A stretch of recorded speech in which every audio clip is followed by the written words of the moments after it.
Muy buenos días. Esta es Iglesia Virtual Cristiana, aquí por el canal privado de la aplicación de Telegram.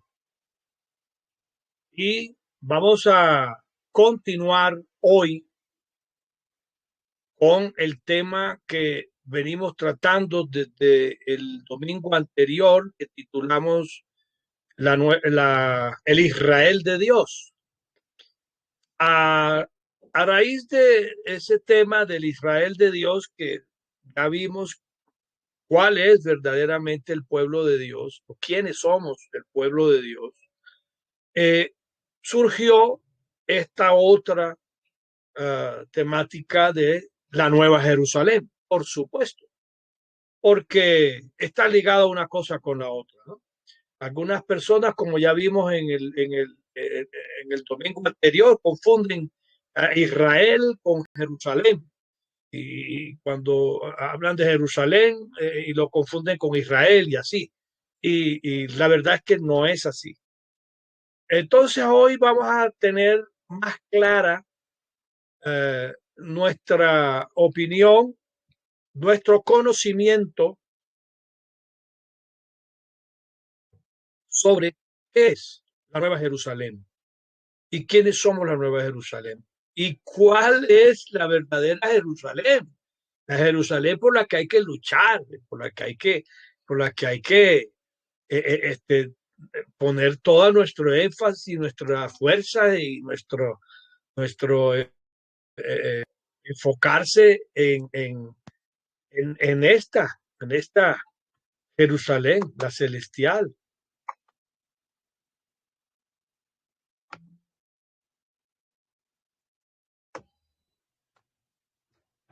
Bueno, espero que me estén oyendo bien, porque me di cuenta que todavía no estaba tú estás en mute, te va a tener en mute. Bueno, al final, como siempre, vamos a tener la sesión de preguntas y respuestas para no interrumpir el tema. Entonces, cualquier pregunta que tenga, la van anotando y al final, entonces, las respondemos. Entramos en la sesión de preguntas y respuestas, si las hay. Si hay las preguntas, si todo está claro, pues obviamente no hay necesidad. La Nueva Jerusalén. La Nueva Jerusalén.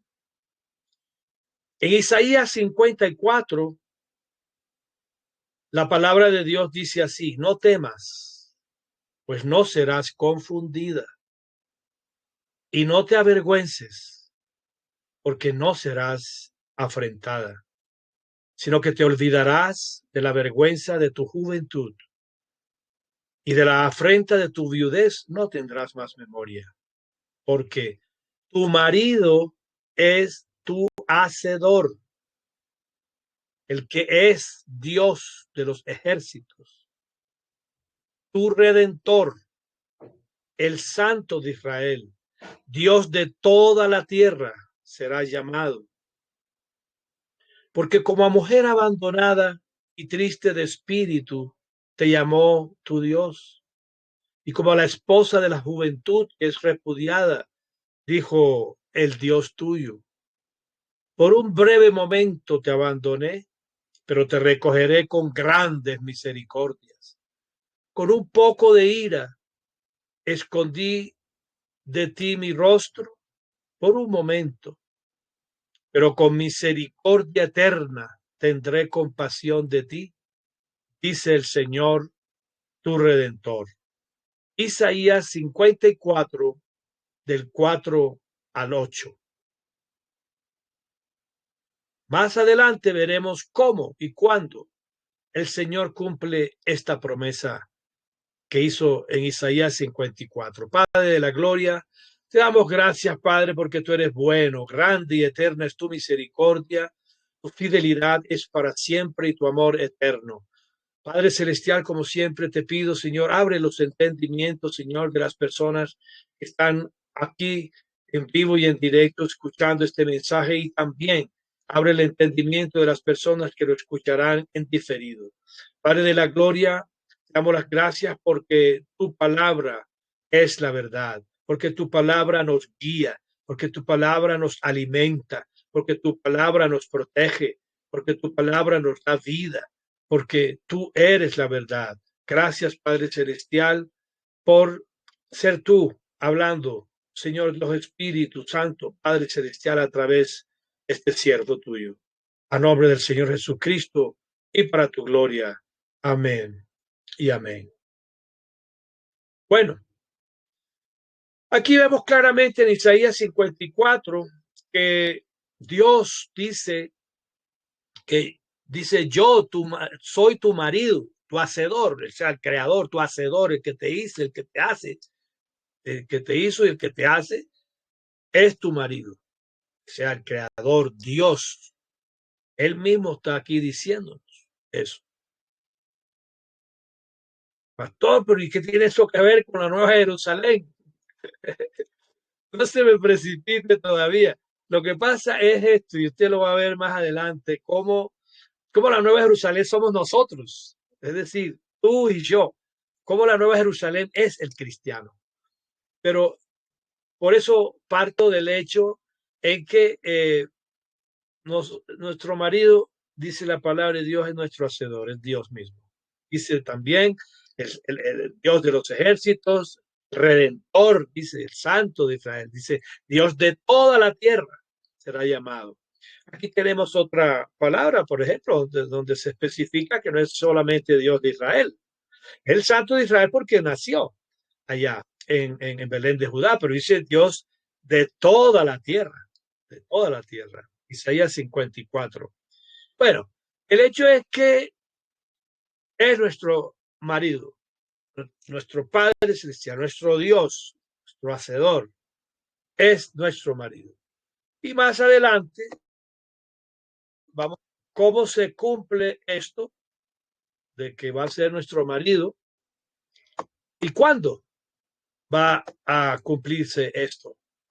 ¿Cuándo esta profecía, Isaías 54, perdón, se va a cumplir? Y entonces, en Apocalipsis 19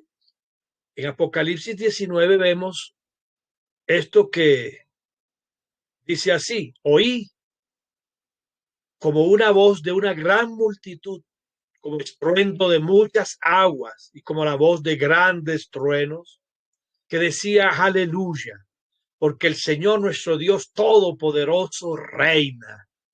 Gocémonos y alegrémonos y démosle gloria, porque han llegado las bodas del Cordero. Su esposa se ha preparado y a ella se le ha concedido que se vista de lino fino, limpio y resplandeciente, porque el lino fino es las acciones rectas de los santos. Apocalipsis 19, versículos del 6 al 8. Aquí vemos otra vez que va a haber unas bodas. Va a haber unas bodas, o sea, va a haber un matrimonio, se va a efectuar un matrimonio. Perdón. Y es un matrimonio sagrado y además perpetuo entre el Cordero, lo que aquí llaman el Cordero de Dios, y su esposa, que somos la iglesia. Perdón. Pero aquí lo más importante también no es solamente que el Cordero de Dios cuando venga se va a unir a su iglesia para siempre, sino que dice que su esposa se ha preparado. Su esposa se ha preparado. Todo nos compete a nosotros, que somos la esposa o iglesia o cuerpo de Cristo. Entonces, también tenemos que ver o saber cómo se prepara la esposa, cómo nos preparamos nosotros como cuerpo de Cristo, esposa de Cristo. Y más adelante dice que se nos ha concedido vestirnos de lino fino, limpio, blanco, resplandeciente, dice, o sea, lleno de luz. Apocalipsis 19, 6, 8. Entonces, ¿cómo nos preparamos? Aquí lo dice. Yo siempre he dicho, hay que leer bien, o sea, hay que tener comprensión de lectura, porque la palabra de Dios lo dice todo. Entonces, aquí dice cómo nos preparamos, con acciones rectas, dice, que son las acciones rectas de los santos, el lino fino, representa las acciones rectas de los santos. Entonces, ¿cómo se prepara un cristiano o cristiana para recibir a su marido, a su Señor? Llevando una vida piadosa, una vida santa, no cometiendo actos indecorosos. Básicamente, eso es lo que es llevar una vida con acciones rectas. Y así nosotros nos preparamos. Pero ahora, más adelante también vamos a ver que hay otros requisitos, digámoslo así, para recibir al Señor. Bueno, Efesios 5 nos dice cómo el Señor cumple su promesa de Isaías 54. Dice así: las casadas estén sujetas a sus propios maridos como al Señor, porque el marido es la cabeza de la mujer, así como Cristo es la cabeza de la iglesia, la cual es su cuerpo, y Él es su Salvador. En Efesios 5. Así que como la iglesia está sujeta a Cristo, así también las casadas lo estén a sus maridos en todos. Y maridos, amad a vuestras mujeres, así como Cristo amó a la iglesia y se entregó a sí mismo por ella para santificarla, habiéndola purificado en el lavamiento del agua por la palabra, a fin de presentársela a sí mismo, una iglesia gloriosa, que no tuviese mancha ni arruga ni cosa semejante, sino que fuese santa y sin mancha. Así también los maridos deben amar a sus mujeres como a sí mismos, como a sus mismos cuerpos. El que ama a su mujer, a sí mismo se ama, porque nadie aborreció jamás a su propia carne, sino que la sustenta y la cuida, como también Cristo a la iglesia, porque somos miembros de su cuerpo, de su carne y de sus huesos.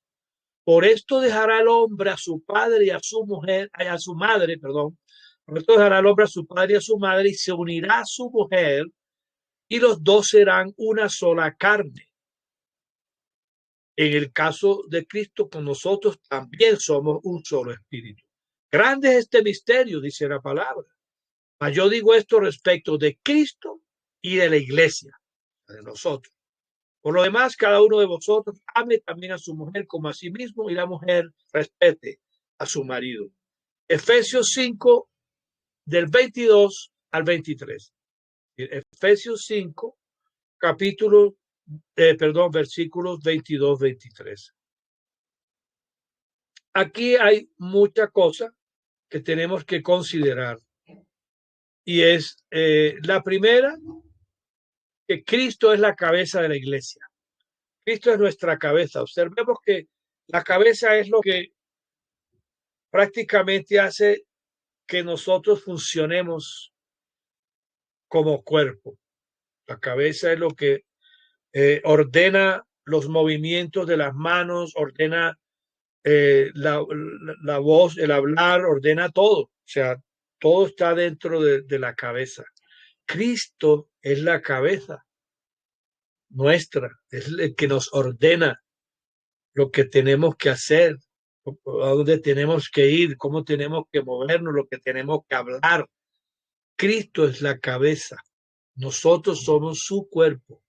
También dice que es nuestro Salvador, eso ya lo sabemos, ya sabemos que nos salvó dando su vida por nosotros como Cordero de Dios, llevando nuestros pecados, maldiciones, enfermedades, dolencias, pobreza y muerte en la cruz. Aquí también dice que la iglesia está sujeta a Cristo. Apenas lógico. La iglesia, nosotros tenemos que estar sujetos a Cristo, sometidos a Él. Así como un miembro no puede moverse si la cabeza no se lo ordena, entonces nosotros tampoco podemos movernos si la cabeza no lo ordena. ¿No? Porque si la cabeza no lo ordena y el cuerpo hace lo que le dé la gana, va a ser ahí, quién sabe qué, una cosa, un fenómeno. De igual manera, así somos cuando nos estamos moviendo por nuestra propia cuenta y no según lo que nuestra cabeza, que es Cristo, nos manda. Dice también que Cristo amó a la iglesia y se entregó a sí mismo por ella para santificarla. Entonces, aquí tenemos una cosa y es que también Él mismo prepara la iglesia. Anteriormente veíamos cómo nosotros debemos prepararnos en santidad, llevando una vida con acciones justas. Pero aquí dice que el que nos santifica es Él, y es apenas lógico. El Espíritu Santo es el que nos santifica. No es el Vaticano, no es el Papa.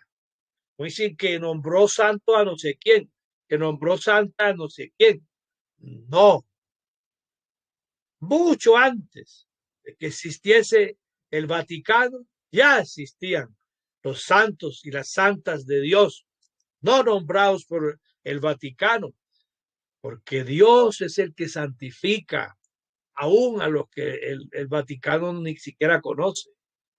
De hecho, cuando San Pablo escribía sus cartas, siempre comenzaba diciendo a los santos y santas que están allá en Corintios, santos y santas, a los santos y santas que están allá en Roma, santos y santas, a los santos y santas que están allá en Éfeso, santos y santas, y así en todas las iglesias.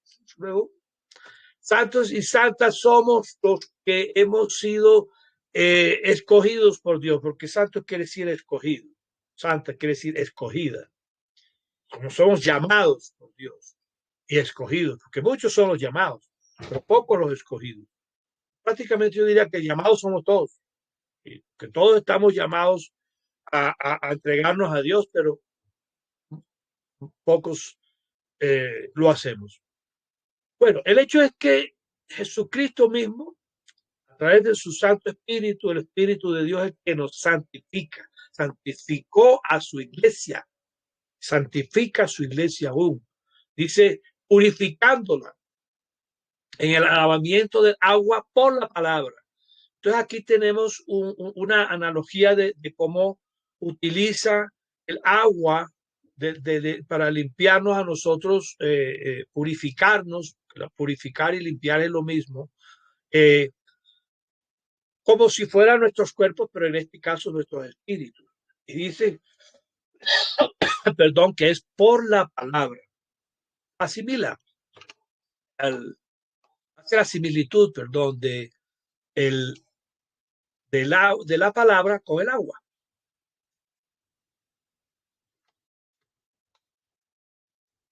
O en este caso aquí cuando habla de que fuimos lavados, además de por la sangre de Cristo, obviamente, que limpia nuestros pecados y nos limpia de toda maldad, dice, nos santifica por medio de la palabra. La palabra de Dios nos santifica también.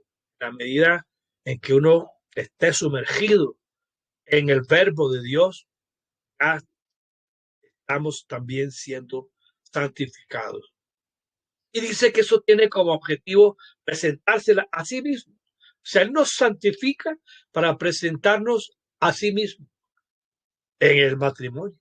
Es una iglesia gloriosa, sin mancha, inmaculada, quiere decir sin mancha, sin mácula, sin mancha, inmaculada, una iglesia inmaculada. Sí, sí, dice santa y sin mancha. Dice también que somos miembros de su cuerpo, de su carne y de sus huesos. Porque recordemos que este verbo de Dios encarnó. El verbo de Dios se hizo carne Y ya no es solamente el verbo de Dios allá espiritual en el trono de Dios o con el mismo Dios, sino que también es una persona porque se hizo hombre en Jesucristo, Jesús. Y por eso es que dice que al unirnos a Él, como así como el marido y la mujer son una carne, también aquí dice que somos miembros de su cuerpo, de su carne y de sus huesos, para que no quepa la menor duda de que está hablando de una unión también física y no solamente espiritual. La palabra de Dios dice, el que se une al Señor, un espíritu es con él. Nosotros ya nos unimos al Señor, luego ya somos un espíritu con él, pero también aquí dice la palabra de Dios en Efesios 5, 22, 23, que somos también cuerpo de su cuerpo, carne de su carne y hueso de sus huesos. Es una unión completa, espíritu, alma y cuerpo. Y dice, por esto dejará al hombre a su padre y su madre y se unirá a su mujer y los dos serán una sola carne. Aquí lo dice es de Cristo, su iglesia, y aquí lo especifica. Dice esto lo digo respecto de Cristo y la iglesia, para enfatizar de que ya somos uno. Cristo nos desposó en la cruz. Allí en la cruz, cuando murió, nos desposó. Y allí mismo nos dio las arras de su unión con nosotros. Hoy en día se ha desvirtuado el término desposar y lo han hecho sinónimo de casarse, como si desposar fuera el mismo matrimonio. Pero antiguamente no era así y no debe ser así, porque el Evangelio, por ejemplo, explica que María estaba desposada con José, o sea, comprometida, no casada. Desposada, desposar significaba anteriormente, hoy en día, vuelvo y repito, es como si fuera el mismo matrimonio, se desposó, no. Desposar quiere decir comprometerse. Entonces, por eso digo que Cristo nos desposó en la cruz, o sea, allí se comprometió, fue su acto de compromiso de su matrimonio con nosotros, allí en la cruz. Fiancé, le llaman en inglés, comprometida o comprometido en español. ¿Qué eran los desposorios? De donde viene la palabra desposar. Los desposorios en los tiempos del Señor Jesucristo era un compromiso matrimonial. Eso es lo que es un desposorio. O cuando se pide la mano, dice que se pidió la mano. Ese es el desposorio. Generalmente se entrega un anillo de compromiso, el cual equivale a las arras, o sea, a la garantía de que se va a cumplir esa promesa del matrimonio. Eso es lo que significan las arras, una garantía de que se va a cumplir algo. En los negocios también es una garantía de que se va a cumplir el negocio. Entonces, el anillo de compromiso, así lo dice, el compromiso, es apenas el anillo de compromiso, es que después ya son desposados, es decir, comprometidos. Cristo nos desposó en la cruz y nos dio las arras de su unión con nosotros. Entonces, como ya decíamos, las arras son el anticipo. En este caso, las arras del matrimonio significan la garantía de esa unión matrimonial. En el caso de Dios con nosotros, la palabra es clara. En Cristo, dice la palabra, en Él también nosotros, habiendo oído la palabra de la verdad del Evangelio de nuestra salvación, habiendo creído en Él, somos sellados con el Espíritu Santo de la promesa, que es las arras de nuestra herencia hasta la redención de la posesión adquirida. Efesios 1 del 13 al 14. Perdón. Entonces aquí tenemos claramente en Efesios 1, 13, 14 que las arras son el Espíritu Santo. Perdón, dice el Espíritu Santo de la promesa, que Dios prometió el Espíritu Santo, pero también el Espíritu Santo, perdón, de el matrimonio, perdón, la promesa de unirse con nosotros, de ser uno con nosotros, el compromiso. Y las arras, dice, es el Espíritu Santo, como el anillo era como un sello, de hecho los sellos llevaban, era la marca de un anillo en la época. Entonces, dice aquí que son las arras de nuestra herencia, o sea, de lo que nos pertenece. Ya es un hecho. Dice, hasta la redención de la posesión adquirida, o sea, hasta que Cristo venga y reclame su posesión, o sea, lo que es de Él a nosotros. Efesios 1, del 13 al 14. Pero también en 2 Corintios 1, 21, 22, 2 Corintios 1, 21, 22 dice, el que nos confirma con vosotros es Cristo. El que nos ungió es Dios, el cual también nos ha sellado y nos ha dado las arras de su Espíritu Santo en nuestros corazones. Pero aquí vuelve y repite que las arras de Dios en nuestro matrimonio con Él es el Espíritu Santo. El Espíritu Santo es las arras de Dios con su prometida, con nosotros. Es la garantía de que Él va a cumplir esa unión, ese matrimonio sagrado y eterno con nosotros. Y aquí volvemos otra vez a Apocalipsis 19, donde dice gocémonos y alegrémonos y démosle gloria, porque han llegado las bodas del Cordero y su esposa se ha preparado y a ella se le ha concedido que se vista de lino fino, blanco, limpio y resplandeciente, porque el lino fino son las acciones rectas de los santos. Apocalipsis 19, 6, 8. Entonces, ya sabemos que a nosotros nos compete prepararnos. ¿Cómo nos preparamos?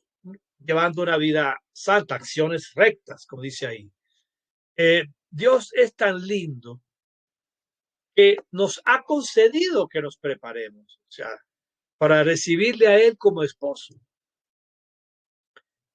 Pero no podemos conducir una vida santa, una vida recta, sin el Espíritu Santo.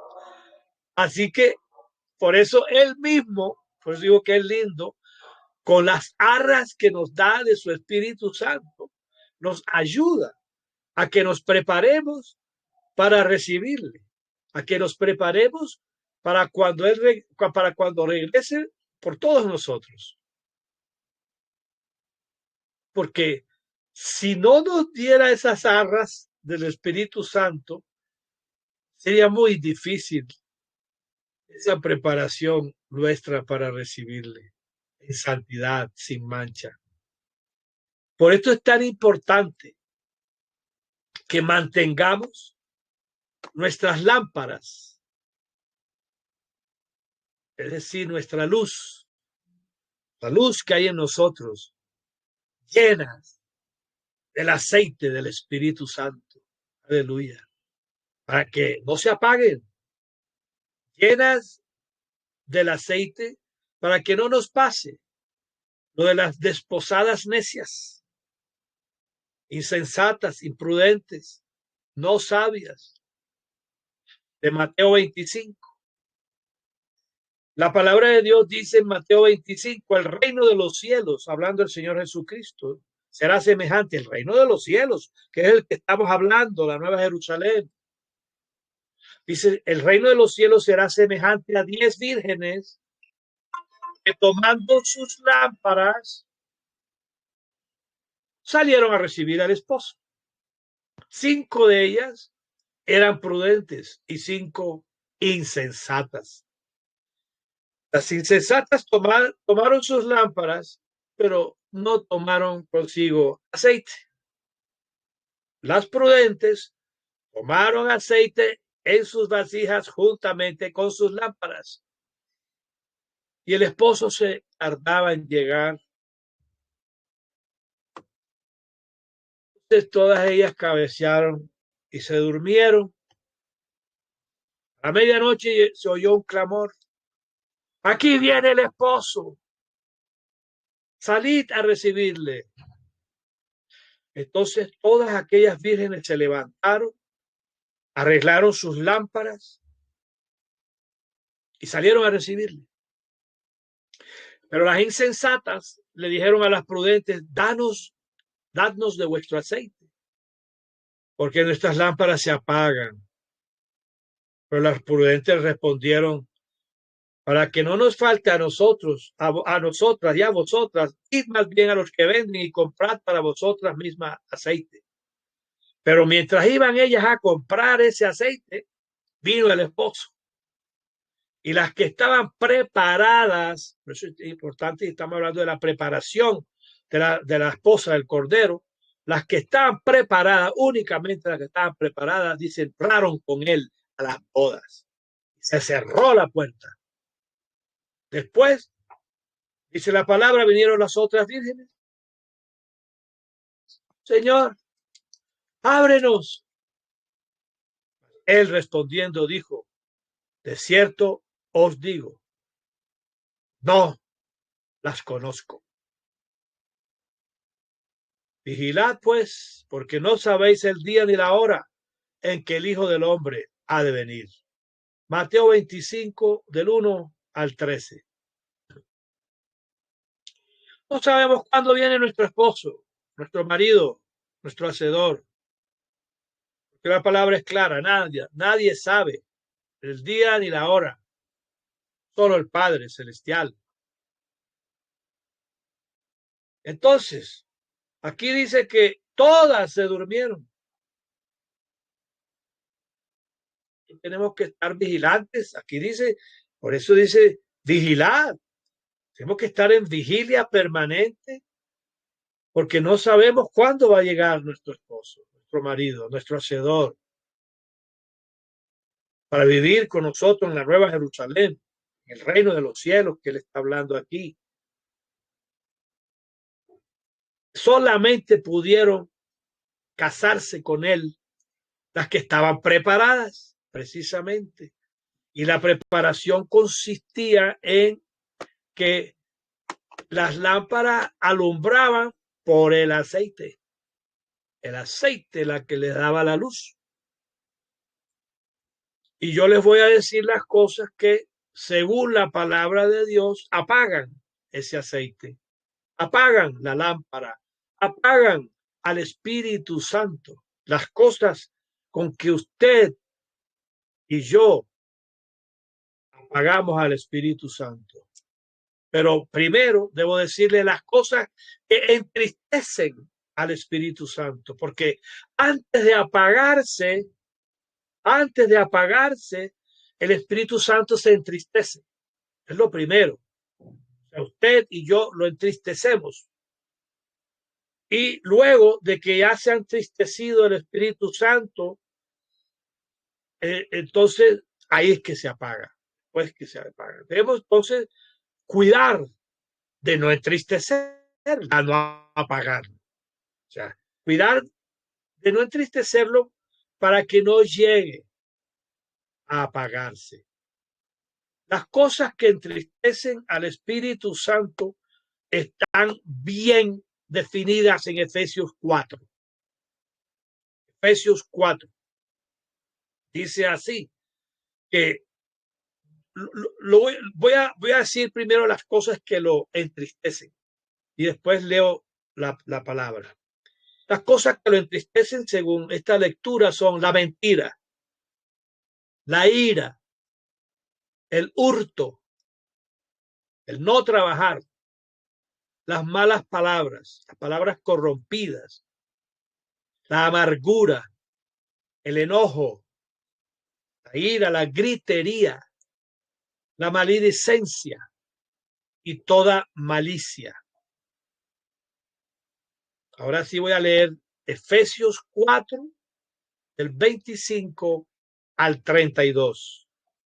Estas son las cosas que entristecen al Espíritu Santo. Dice así, por lo cual, desechando la mentira, hablad la verdad cada uno con su prójimo, porque somos miembros los unos de los otros. Y dice aquí, con respecto a la ira, dice, airaos, pero no pequéis.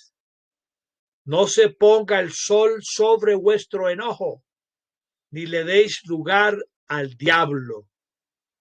Aquí está claramente diciendo que si nosotros seguimos con una ira pecaminosa, la ira pecaminosa es esa que la gente se enciende y las venas como que hasta le explotan a veces el cerebro y les da derrame cerebral y de todo. Esa es la ira pecaminosa, la ira que hace que la persona, como dicen, se salga de sus casillas.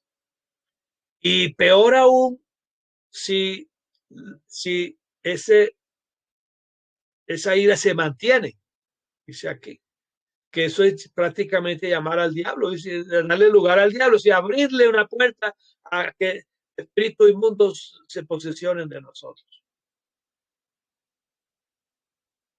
Y dice, sigue diciendo aquí, el que hurtaba, con respecto al hurto, que también entristece a Dios, el ladrón, la ladrona, dice, el que hurtaba no hurte más, sino que trabaje haciendo con sus manos lo que es bueno, para que tenga que compartir con el que padece necesidad. Entonces, aquí esto equivale a otra palabra que también dice el que no trabaja, que no coma. Perdón. O, como digo yo acostumbro a decir las cosas a nivel positivo, el que trabaja, que coma. Trabaje para que pueda comer, sin necesidad de estar robándole a los demás. Y dice aquí también, sigue diciendo, las malas palabras. Malas palabras que son muy comunes haberlas adquirido antes de conocer de Cristo. Aquí en Colombia, no sé si de pronto en otros lugares más, también sí, me conozco también, ya me acordé, en Estados Unidos, etcétera. Hay mucho uso de malas palabras. Pero dice aquí que ninguna palabra corrompida salga de vuestra boca, sino la que sea necesaria para la edificación. O sea que nosotros al hablar lo que tenemos que provocar es edificación en los demás. Cuando estamos hablando de las cosas que hablamos y como usamos el verbo, debe ser para edificación y no para corrupción. Y dice a fin de dar gracia a los oyentes, o sea, cosas que caigan bien al que escucha. Y dice, no entristezcan, aquí ya dice claramente, no entristezcan al Espíritu Santo de Dios, con el cual fuisteis sellados para el día de la redención. Volvemos a las arras. Quítese de vosotros, dice, toda amargura, perdón, enojo, ira, gritería, maledicencia y toda malicia. ¿Cuántos hogares no vemos donde las personas hablan gritándose?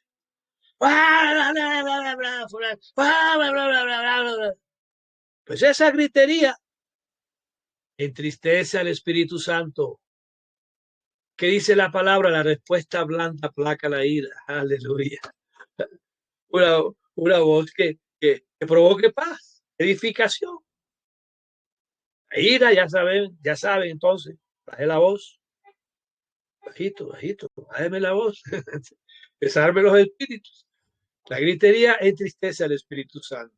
Ya vimos que la ira y el enojo también. Y aquí nombra otra que es la amargura.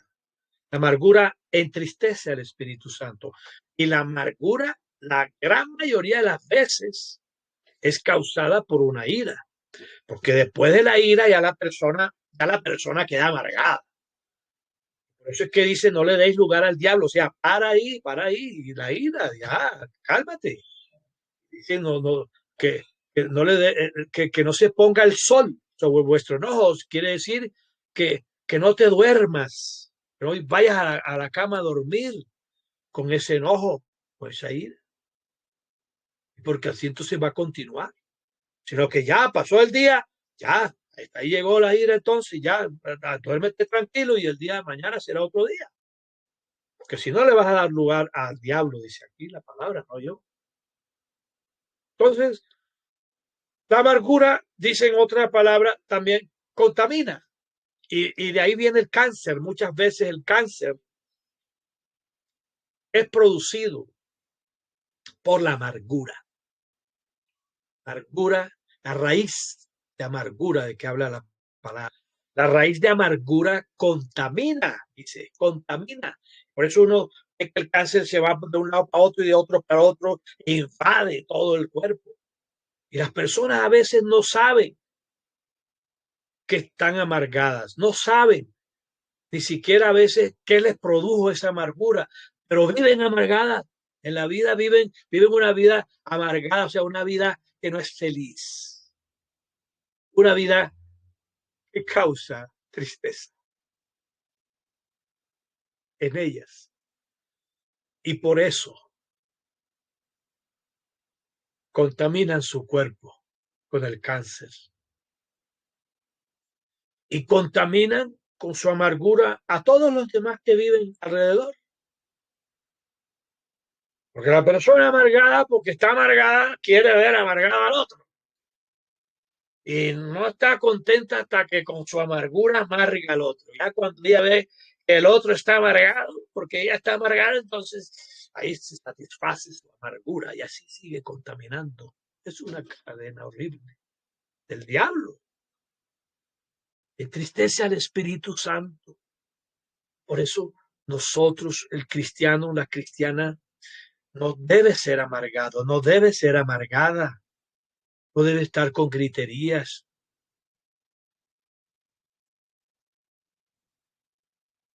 Aquí dice también que la maledicencia no es lo mismo que las malas palabras. Ya vimos que las malas palabras entristecen al Espíritu Santo. La palabra que llaman aquí corrompida, o sea, la persona que es de mal hablar. Eso entristece al Espíritu Santo, pero aquí también habla de la maledicencia. Entonces, la maledicencia es el mal decir, pues dice maledicencia, el mal decir, el decir mal de otros, estar hablando mal de otras personas, eso es maldecir. La gente a veces cree que maldecir es maldito seas o maldita sea. No, señor, no solamente eso es maldecir. Maldecir es hablar mal de las personas. ¿Y cuántas veces no comete uno ese pecado? ¿Y cuántas veces así entonces no estamos entristeciendo al diablo? Perdón, espera, entristeciendo al Espíritu Santo. Entonces, tampoco debemos estar hablando mal de nadie, porque la blasfemia contra el Espíritu Santo, déjeme decirles nuevamente esto, que ya lo he dicho varias veces, pero por si no lo ha oído, la blasfemia contra el Espíritu Santo es atribuirle a una persona que tiene al Espíritu Santo algo que no es de Dios, o sea, que tiene un espíritu inmundo o algo así. Perdón. O sea, hablar mal de esa persona. Esa persona, esto y esto y esto, lo otro y lo otro y otro, es horrible. Esa persona, eso tiene el diablo adentro, eso tiene el diablo. Usted no sabe si de pronto es un hijo de Dios, una hija de Dios. Ahí ha blasfemado contra el Espíritu Santo, porque el contexto de la blasfemia contra el Espíritu Santo se da es cuando los judíos de su época le decían al Señor Jesucristo que él tenía, que él echaba a los demonios por Belcebú, el príncipe de los demonios. Ahí es cuando el Señor Jesucristo habla sobre la blasfemia contra el Espíritu. Entonces no se puede atribuir a una persona santa, a una persona que usted no sabe si es hijo o hija de Dios, algo que es del diablo, algo malo. Entonces, procure no hablar mal de nadie para no caer en semejante pecado, porque la blasfemia contra el Espíritu Santo dice la palabra que es el único pecado. Oiga bien, el único. que no tiene perdón ni en ni en este ciclo de vida, ni en el otro ciclo de vida, porque viene otro ciclo de vida. Y no voy a hablar de reencarnación ahora porque ese no es el tema de hoy. Pero va a haber otro ciclo de vida, que la Biblia le llama la segunda resurrección. Bueno, el hecho es que no entristezcamos al Espíritu Santo. Debemos abstenernos de todas estas cosas para no entristecer al Espíritu de Dios en nosotros. Recordemos que estas son cosas que son el paso previo para apagar al Espíritu Santo, apagar la lámpara. De esa manera, cuando el Señor Jesucristo venga, va a decirnos, no los conozco. Señor, Señor, yo soy tuyo también, yo soy tu esposa. ¿Quién eres tú? ¿Quién eres? No, yo no te conozco, fuera. Porque se apagó el ejemplo de la Virgen. Entonces es una señal de alerta. Estas cosas que entristecen al Espíritu Santo, que ya las vimos, son una señal de alerta. Cuando usted está alzando mucho la voz, eso es una señal de alerta. Cuando usted está diciendo muchas palabras feas, malas palabras, eso es una señal de alerta. Cuando usted está teniendo enojo, ira repetidamente, esa es una señal de alerta. Cuando usted está siendo amargado, esa es una señal de alerta. Indica que hay algo que debemos corregir y corregir en forma inmediata. Inmediata. No dejes para mañana lo que puedes hacer hoy. Y en este caso, mañana puede que sea ya muy tarde. Porque si viene Cristo y nos cogen esas, baila.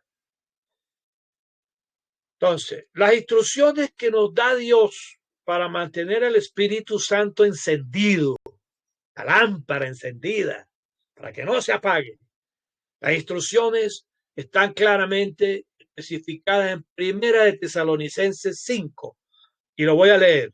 Dice así: os rogamos, hermanos, que reconozcan a los que trabajan entre vosotros, a los que os lideran en el Señor y os exhortan, que los tengáis en mucha estima y amor por causa de su obra.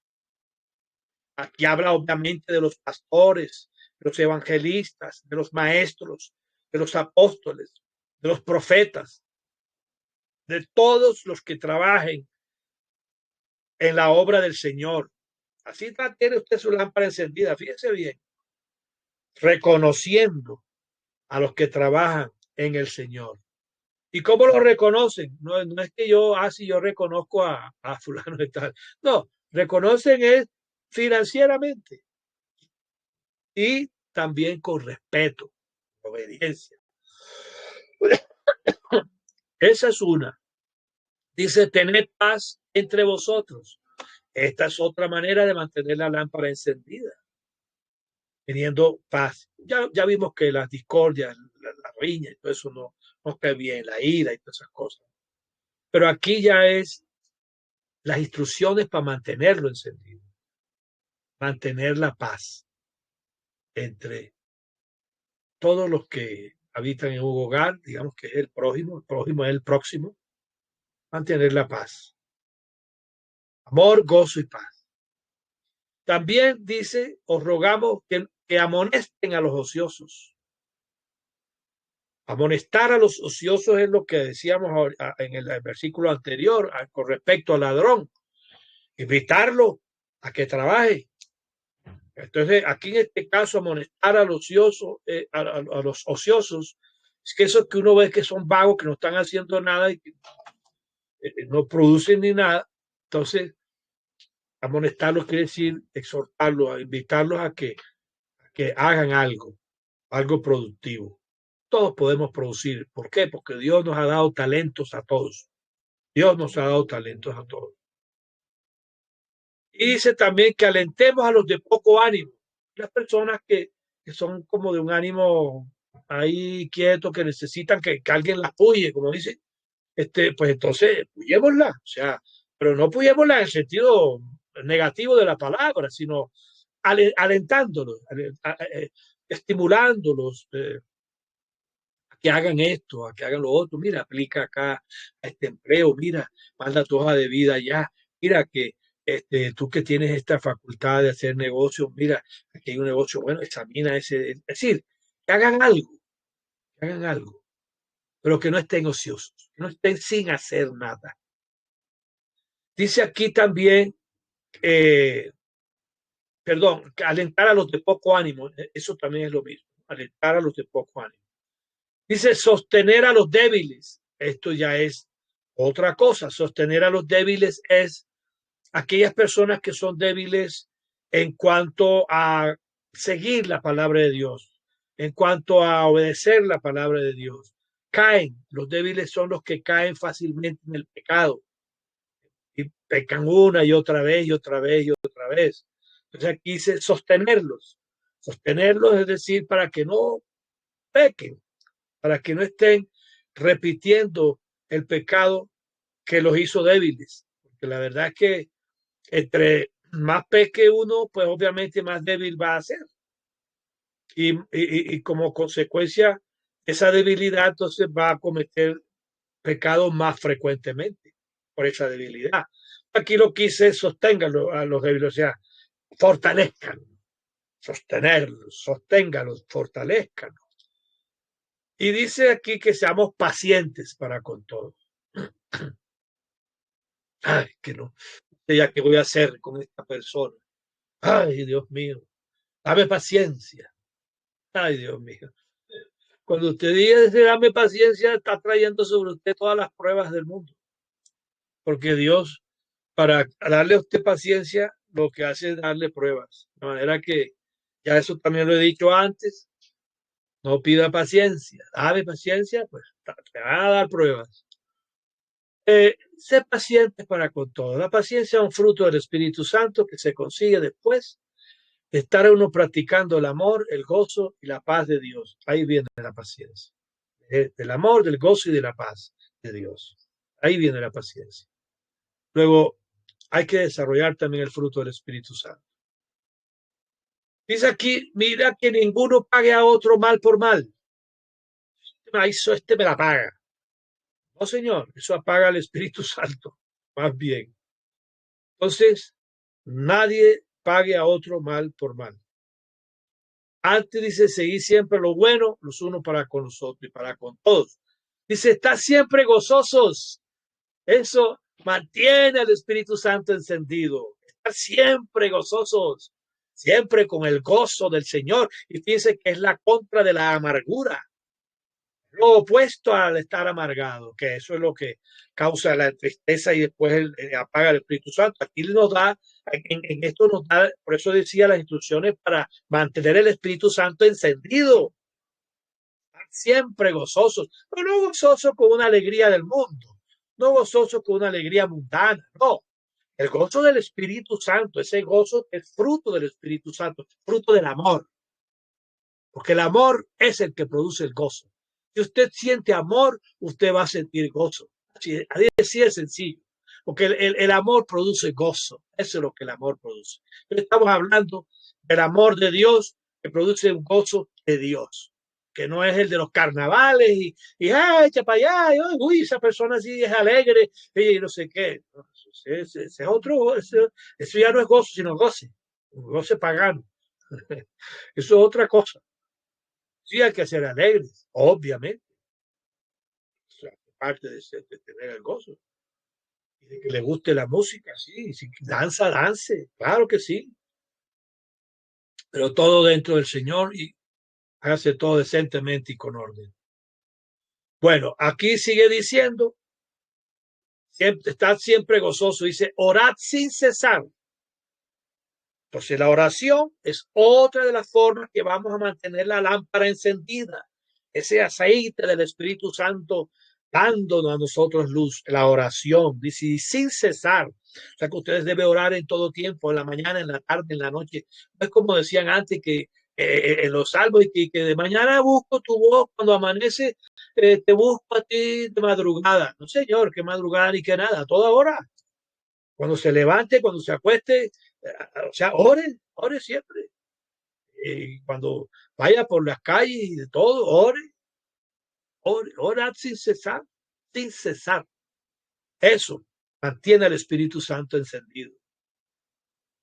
Dice aquí, dad gracias a Dios en todo. Dad gracias a Dios en todo. Dice, porque esta es la voluntad de Dios para con vosotros en Cristo Jesús. Además, o sea, es un mandato, mejor dicho. Es la voluntad de Dios, dice aquí. Queremos gracias por todo, todo. Ay, entonces yo cómo voy a dar gracias a Dios si estoy viviendo una situación difícil. Siga dando gracias a Dios para que esa situación difícil se le cambie en una de alabanza.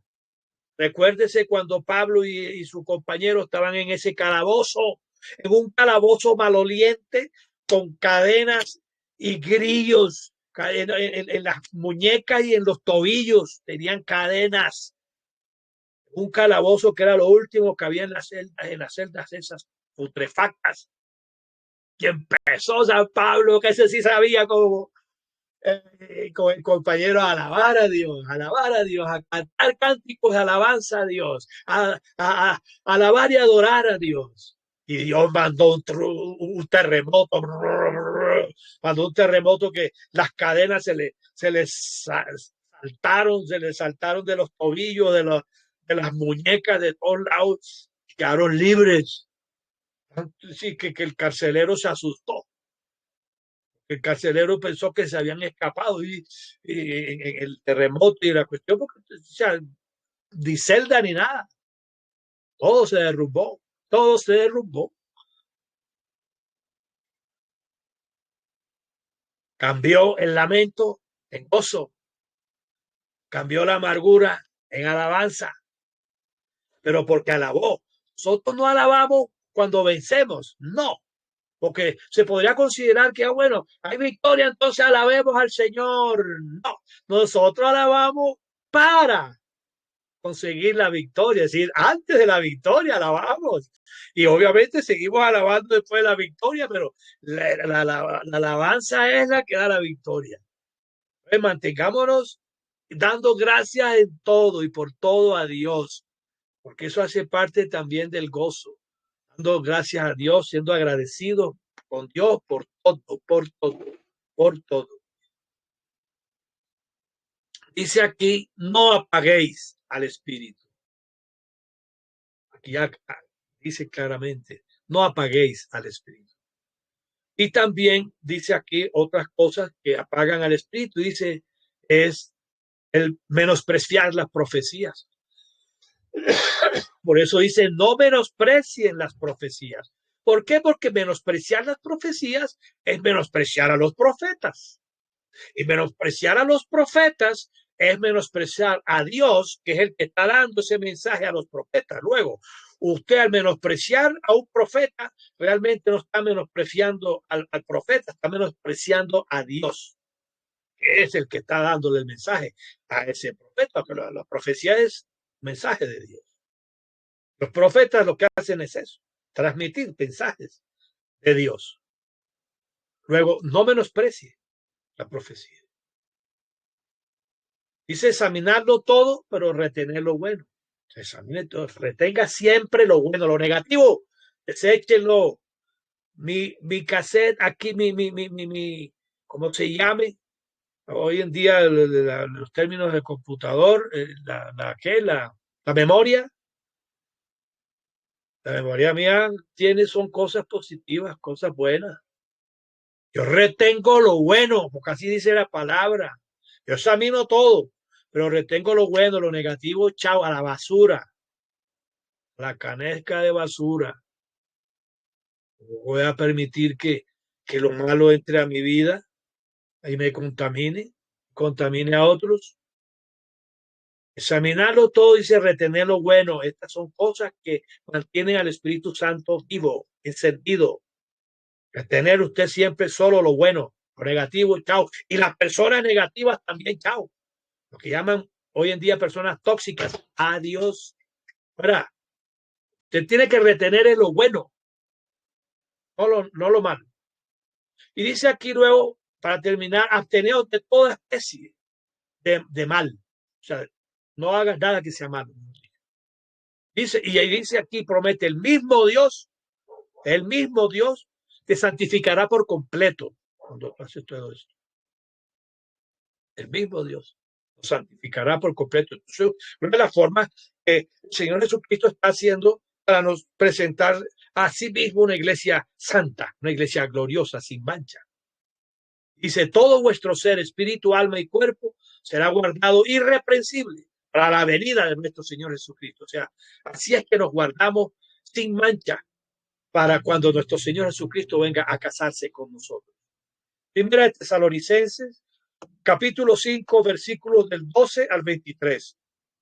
Todo lo nombrado hace parte de esa preparación que Dios nos ha concedido para poder vestirnos de lino fino, blanco, limpio, puro, resplandeciente, que son las acciones rectas, correctas de los santos. Los santos son su esposa, santificada por el Espíritu Santo. Dios nos está concediendo este tiempo. Dice, a su esposa se le ha concedido.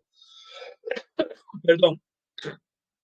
Dios nos está concediendo este tiempo para prepararnos en santidad. Para que nos preparemos en santidad y así estar vestidos apropiadamente para las bodas, para el banquete de las bodas del Cordero con nosotros. Si no nos vestimos apropiadamente, nos sacarán de las bodas. Porque así está escrito. Mateo 22. Jesús les dijo, el reino de los cielos, que es de lo que estamos hablando, la Nueva Jerusalén, el reino de los cielos es como un rey, que es el Padre. Hizo fiesta de boda a su Hijo, que es Jesucristo. Y envió a sus siervos a llamar a los convidados a las bodas, que son los judíos. Mas estos no quisieron venir. Volvió a enviar otros siervos, diciendo, decid a los convidados, he aquí, he preparado mi comida. Mis toros y animales engordados han sido matados. Todo está dispuesto. Venid a las bodas. Mas ellos, sin hacer caso, se fueron, uno a su labranza, otro a sus negocios, otros tomando a los siervos, los afrentaron y los mataron. Aquí habla de los profetas que los judíos han matado a través de los siglos y que siguen matando. Y dice, al oírlo el rey, de que no quisieron ir a la boda, porque él llamó primero, dice, al oírlo el rey se enojó y enviando sus ejércitos, destruyó a aquellos homicidas y quemó su ciudad. Y entonces dijo a sus siervos, las bodas a la verdad están preparadas, para los que fueron convidados no eran dignos. Id pues a las salidas de los caminos y llamad a las bodas a cuantos halléis. Y saliendo los siervos por los caminos juntaron a todos los que hallaron, juntamente a los malos, a los buenos. Las bodas fueron llenas de convidados. Y entró el rey para ver a los convidados. Y vio allí un hombre que no estaba vestido de boda. Y le dijo, amigo, ¿cómo entraste aquí sin estar vestido de boda? Mas él enmudeció, pálido. Entonces el rey le dijo a los siervos que servían, atadle de pies y manos y echadle en las tinieblas exteriores. Allí será el llanto y el crujir de dientes. Porque muchos son los llamados, pocos los escogidos. Mateo 22, del 1 al 14. Mateo 22, del 1 al 14. Aquí es donde se nombra el contexto de los muchos son los llamados, pocos los escogidos. Bueno, Apocalipsis 21 es cuando nos dice cuándo Dios cumple su promesa. Aquí está el cuándo Dios cumple la promesa de Isaías 54 que leímos al principio. Dice así, vi un cielo nuevo y una nueva tierra, porque el primer cielo y la primera tierra pasaron y el mar ya no existía más. yo Juan vi a la santa ciudad, a la nueva Jerusalén, descender del cielo de Dios, dispuesta como una esposa ataviada para su marido. Y oí una gran voz del cielo que decía: he aquí el tabernáculo de Dios con los hombres, y él morará con ellos, y ellos serán su pueblo, y Dios mismo estará con ellos como su Dios. Secará Dios toda lágrima de los ojos de ellos, y ya no habrá más muerte, ni habrá más llanto, ni clamor, ni dolor, porque las primeras cosas pasaron. Apocalipsis 21, del 1 al 4.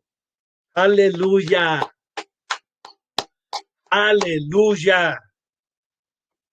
Nosotros somos la nueva Jerusalén, hermanos y hermanas. Por eso aquí dice que ve a la nueva Jerusalén ataviada como un esposo, como una esposa, perdón, ataviada así, vestida como una esposa para su marido. Pero fíjense que esto es después, que el cielo y la tierra que conocemos han sido destruidos. Ya no existía más, dice. Vi un nuevo cielo, una nueva tierra, y el mar ya no existía más. Entonces es malo que se estén peleando por una Jerusalén o una Israel o una franja de Gaza física, cuando esa no es la tierra verdadera, la verdadera tierra prometida. Es esta la que nosotros anhelamos. La santa ciudad, la nueva Jerusalén que describe Apocalipsis 21 desde el primer versículo. Nosotros somos la nueva Jerusalén. Esto el apóstol San Pedro nos dice: desechando pues toda malicia, todo engaño, toda hipocresía, envidia y todas las detracciones, desead como niños recién nacidos la leche espiritual no adulterada, para que por ella crezcáis para salvación, si es que habéis gustado la benignidad del Señor, acercándonos a él, piedra viva, desechada ciertamente por los hombres, mas para Dios escogida y preciosa. Nosotros, dice San Pedro, también como piedras vivas, seamos edificados como casa espiritual y sacerdocio santo. Primera de Pedro 2:1-5. Cada uno de nosotros que muere o ha muerto en Cristo es un ladrillito, por así decirlo, un ladrillito con que se está construyendo la nueva Jerusalén allá en los cielos. Sí, señor. Aquí lo dice Pedro. Nosotros somos las piedras vivas. Estamos edificando la casa espiritual nuestra, que es la nueva Jerusalén, que es el reino de Dios. Segunda Corintios 5 dice: porque sabemos que si nuestra morada terrestre, especifica este cuerpo, se deshiciere, seremos de Dios un edificio, una casa no hecha de manos, dice, eterna en los cielos. Segunda Corintios 5. Y por eso dice: también gemimos, deseando ser revestidos de nuestra habitación celestial. Pues así seremos hallados vestidos y no desnudos. Porque dice aquí, así mismo, los que estamos en este tabernáculo gemimos con angustia porque no quisiéramos estar desnudos, sino revestidos, para que lo mortal sea absorbido por la vida. Mas el que nos hizo para esto mismo es Dios, que nos ha dado las arras de su Santo Espíritu. Y vuelve y lo dice, 2 Corintios 5:1-5. De manera que aquí está claro, 2 Corintios 5:1-5. Cuando este cuerpo mortal se deshaga, y hay cuando toda la tierra se haya deshecho y todo, nosotros tenemos una morada celestial, que es la nueva Jerusalén, que viene de allá del cielo. Y dice, aquí dice la palabra que no es hecha de manos, dice, sino de Dios mismo, que Dios mismo es nuestro hacedor, nuestro marido. Vino entonces, dice la palabra, a mí uno de los 7 ángeles que tenían las 7 copas de las plagas de Dios y me habló diciendo, ven acá, yo te mostraré a la esposa del Cordero.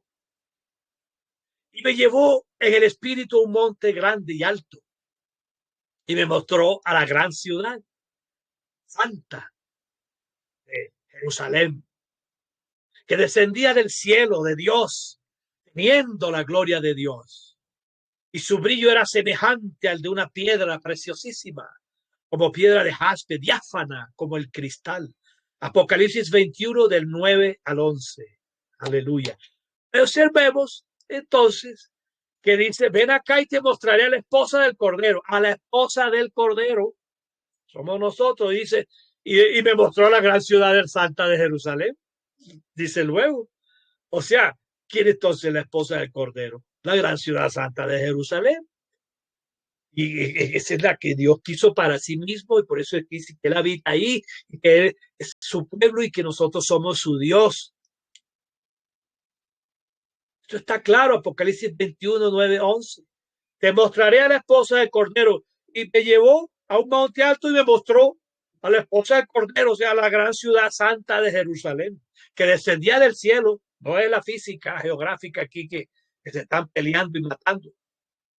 Dice, descendía del cielo de Dios, dice, teniendo la gloria de Dios, porque estamos, como está llenos de la gloria de Dios y de la luz de Dios y de la presencia de Dios. Por eso Apocalipsis 22, que es el último capítulo de la Biblia, dice, después me mostró un río limpio de agua de vida, resplandeciente como el cristal que salía del trono de Dios y del Cordero, el Espíritu Santo, el río de agua de vida. Sale del trono de Dios y del Cordero, es el Espíritu Santo. Dice, en medio de la calle de la ciudad, dice, y a uno y otro lado del río estaba el árbol de la vida, que produce 12 frutos, dando cada mes su fruto. Las hojas del árbol eran para la sanidad de las naciones, y no habrá más maldición. Dice, que el trono de Dios y del Cordero estará en ella. El trono de Dios y del Cordero estará en esta ciudad santa de Jerusalén, en nosotros. Sus siervos les servirán y verán su rostro, dice. Su nombre estará en sus frentes. No habrá allí más noche. No tiene necesidad de luz de lámpara ni de luz del sol, porque Dios, el Señor, los iluminará. Aleluya. Y reinarán por los siglos de los siglos. Amén y amén. Apocalipsis 22, del 1 al 5. Oremos. Padre y Dios, Dios y Padre de nuestro Señor Jesucristo, ten piedad, misericordia de nosotros, los que de corazón sincero buscamos de ti, papá. Oramos, Padre de la gloria, Padre bueno, Padre santo, para que nosotros nos preparemos para tu regreso, por medio de mantener estas lámparas encendidas con el aceite, luz de tu Espíritu Santo en nosotros, poniendo en práctica todas las cosas que hoy hemos aprendido por Cristo Jesús, para tu gloria. Amén y amén. Aleluya. Bueno, entramos a la parte de preguntas y respuestas, si las hay.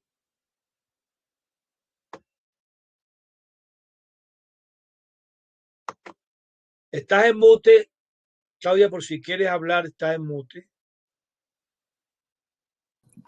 Aló. Hola. Hola.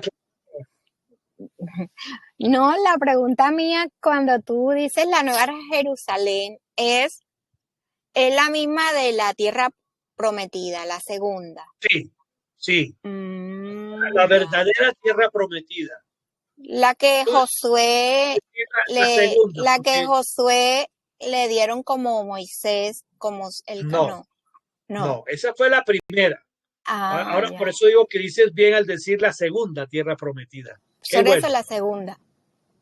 Me gustó eso, porque así podemos diferenciar la primera tierra prometida. La primera tierra prometida fue la que Josué entró con los israelitas a batallar contra los gigantes filisteos que ya estaban allí. Fue la primera tierra prometida. Esa es la que se está peleando. Esa es la que se está peleando hoy en día.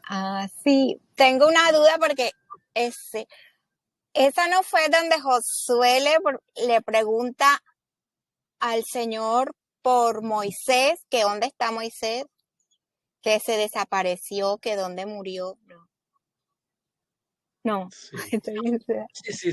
Sí, Josué, la palabra de Dios dice que el cuerpo de Moisés nadie sabe dónde quedó, y que el diablo y San Miguel Arcángel se peleaban por el cuerpo de Moisés, porque resulta que como Moisés había matado a un egipcio, entonces el diablo reclamaba a Moisés para él, como que era de él. Dice, no, esto es un homicida, como el diablo es homicida desde el principio, dice, no, este es mío.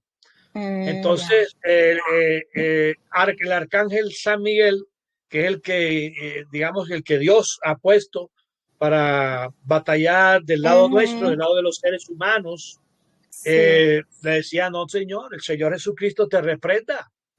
Este es de Dios, este es un escogido de Dios. Sí, eso es correcto. Pero bueno, yéndonos al tema de hoy, es que la primera tierra prometida fue la tierra física. Esta tierra física, la cual están peleando, luchando desde aquella época. Desde ese momento empezaron a pelear, y desde ese momento es que viene esa miles de años. Viene el conflicto que hoy en día se conoce como Israel-Palestina. Viene desde ese momento que los israelitas entraron a la que Dios le prometió, pero que ya estaba habitada por los que hoy en día serían los palestinos. Por eso está mal decir que cuando Israel llegó, los palestinos no estaban por ahí, que la tierra prometida era de Israel y ya. No, señor. No está mal decirlo, porque cuando Israel llegó, todo lo contrario, ya estaba habitada la tierra. Recordemos que los gigantes, que son los Nefilim, que son hijos de los demonios, con las mujeres terrestres, como está especificado en Génesis 6, son los ascendientes de Goliat, del gigante Goliat, y de todos los demás gigantes que se nombran en el libro que habla del rey David. Porque el rey David y en su época, perdón, no solamente mataron a Goliat. El rey David, según el conteo bíblico que yo nombro también en mi libro de los reptilianos, la historia, se mataron como 5 gigantes de esos. Sí. Porque ya no era el único. Y o sea que todavía venían. Sí, fíjate, porque lo de Josué era miles de años antes de David. Y todavía estaban filisteos. Y los mismos que Sansón vence también. ¿Te acuerdas que Sansón contra los filisteos con una quijada de burro que mató a no sé cuántos filisteos? Y al final de sus días, cuando ya estaba ciego, con derrumbar las columnas, mató, creo que fueron a 3,000 o 5,000, no me acuerdo bien, de los filisteos más prominentes que había allí en esa época. Entonces, esto es un conflicto que viene de hace mucho, pero por una tierra prometida, por la primera tierra prometida. Perdón, que era únicamente, eso también hay que aclararlo, para Israel. Nada más.